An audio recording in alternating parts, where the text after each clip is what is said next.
Good morning. Good morning to you, Mr. and Mrs. Baker. How are we doing today? Not so well? Well, that's what I'm here for. My name is Dr. Ross Hansburg. I'm here to help you. So, let's see what your notes say. Okay, discipline of the child. So that's what our lovely session's covering today. So what seems to be the problem? Oh, you both have different methods on disciplining your children. Okay, that's understandable. Everybody does. But what seems to be the problem? Okay, Mrs. Baker, you believe talking to the child is the best way to get them to behave and understand where things are coming from. And you, Mr. Baker? Oh, yes. You believe in the old-fashioned discipline the way my parents raised me. Pull out the belt, pull out the switch, pull out the extension cord, and go to work on they butt, and I guarantee you they'll stop. Oh, you have a problem with that, Mrs. Baker. Well, what seems to be the problem? You called it child abuse. Okay, well, I won't lie. Some of that stuff sounds like child abuse, and to others it is. But to many of us, like myself, we grew up on what we call, if you spare the rod, you spoil the child. And I'm pretty sure you grew up on that notion too. Mr. Baker, let me explain. We all grew up on spare the rod, you spoil the child. But you both have two different types of views on that, just like maybe I do. You, Mrs. Baker, yes, I understand where you're coming from. You believe that you don't need to spank the child with a belt. And what is your reason for that? Okay. So you've read that by spanking your child, it means 9 times out of 10 they're going to want to commit more bad stuff, and they're going to want to be more wild and all over the place, and they're going to run around here and commit all sorts of atrocities, right? Okay. I get where you're coming from. Whereas you, Mr. Baker, let me guess, you believe that if you pull out that belt and go to work on them legs, they'll remember to behave. Oh, you have something, Mrs. Baker? We'll go right ahead. Mr. Baker? Mr. Baker, let your wife speak. Mrs. Baker, what do you have to say?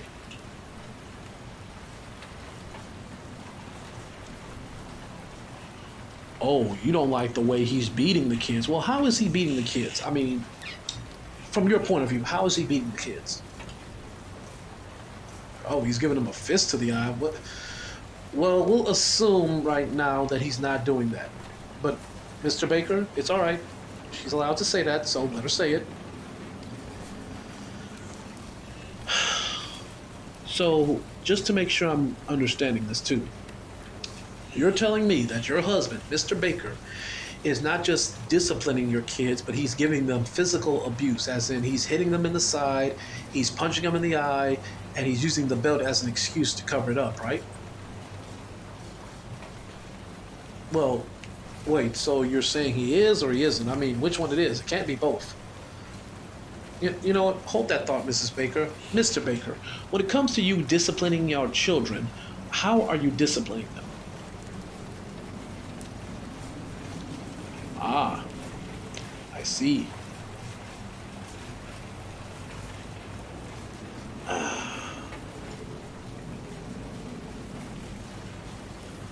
Oh, but she just said that. Hold on, let me check my notes too to make sure this is adding up. Ah, here we are. My husband is beating our kids so badly to where they're crying to me and they're running to me. He stops them from running to me and he continues to beat them some more. Okay. So you think he's really giving them an uppercut, a right to the ribs, a left to the head? You believe he's basically beating them up like a boxer, but now you just say he isn't. Okay. Fair enough, fair assumption. Whereas you, Mr. Baker, you said that you're not doing that, you're just beating them with the belt. Oh, so you never use the extension cord, you never use something to really beat the living daylights out of your kids with, to where they're bleeding profusely all over the floor or where they're messed up. Okay, so you're just strictly the belt and use your hand, right? Okay, that's a fair, Mrs. Baker, it's all right. I understand. You both have two different views on how to discipline the kids, and there's nothing wrong with that. Some people really do believe that if you get down to their level, eye level, and talk to them, that they will understand where you're coming from. Whereas Mr. Baker here, your husband, he doesn't believe in that. It's called, they are the child, they need to know their place, right? No, Mrs. Baker, I'm just right now comparing both your views. Right now, it seems like, well, who do the kids fear more, you or him? They fear him more. Okay. Well, remember, he is their father, right? And he is disciplining them the way that most parents discipline their kids whenever they act up, right? Oh, he's not the father? What do you mean? Oh, he's the stepfather. Okay, I understand. So he's stepdaddy. And you hate the way he disciplines your children. Well, Mr. Baker, I get that's a sensitive subject, but I also understand why you have a problem with that. You don't like the way that she keeps interfering, actually, when it comes to you disciplining the kids. I get that now. So, Mrs. Baker, let's see if we can help you solve and understand this too. I understand, I get it. You don't like him beating your kids.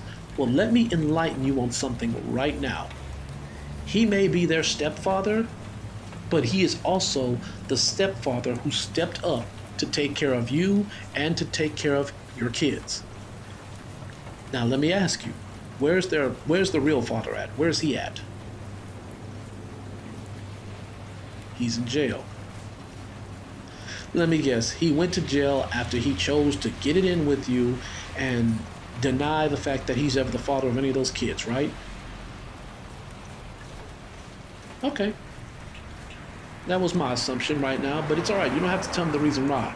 All I know is that the real dad of your children is in jail.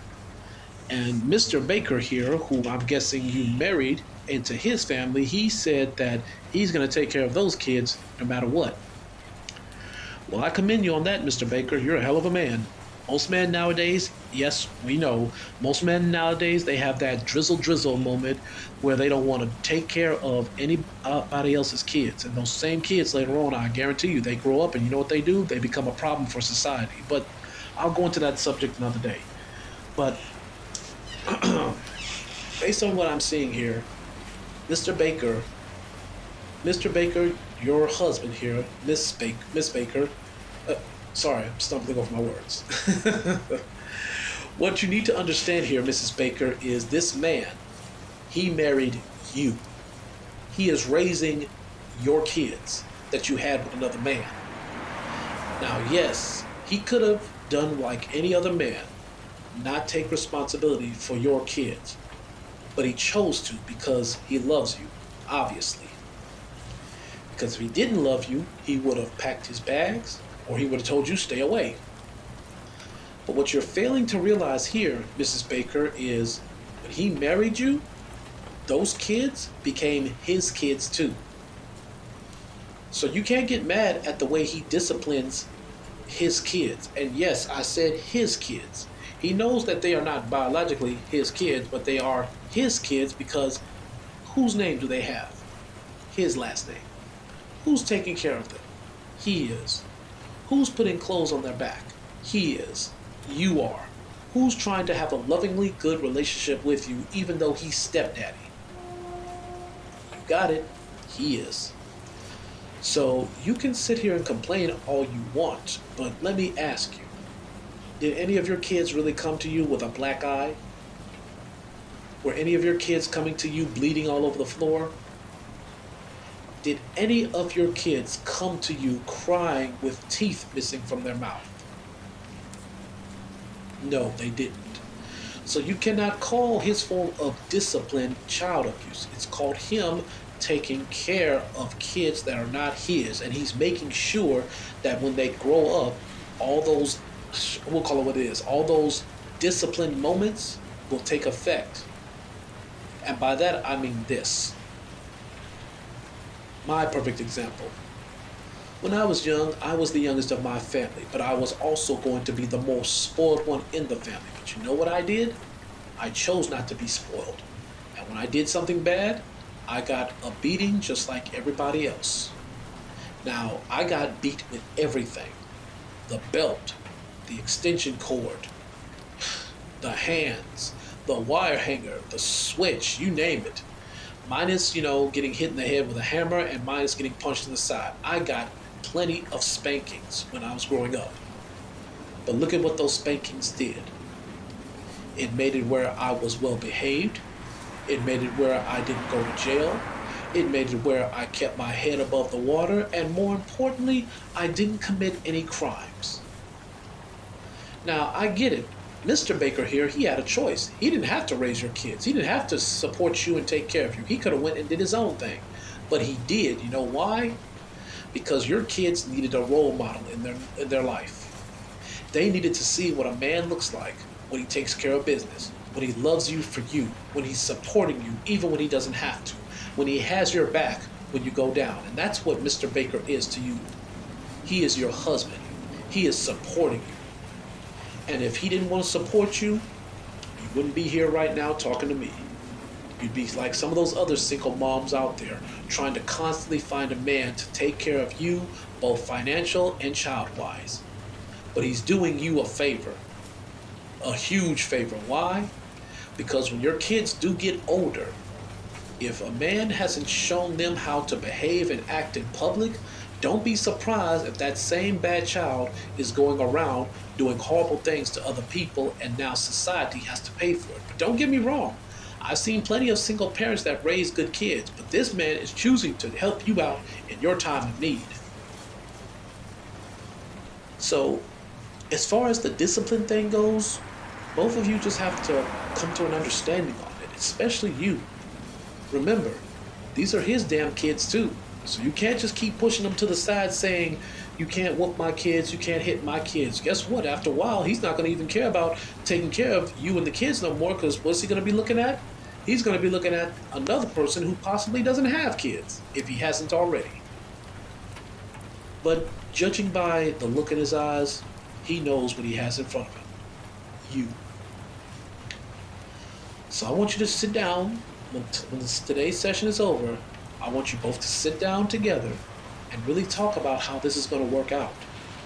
And you do have the means to make this work. But remember, Mrs. Baker, this is your husband. You both have kids. Even if they're not his own kids, he is taking care of you. And with that being said, I want you both to have a nice day. And remember, sit down and talk this out. And if you have a disagreement, you will compromise. But it was nice meeting you both. Have a nice day.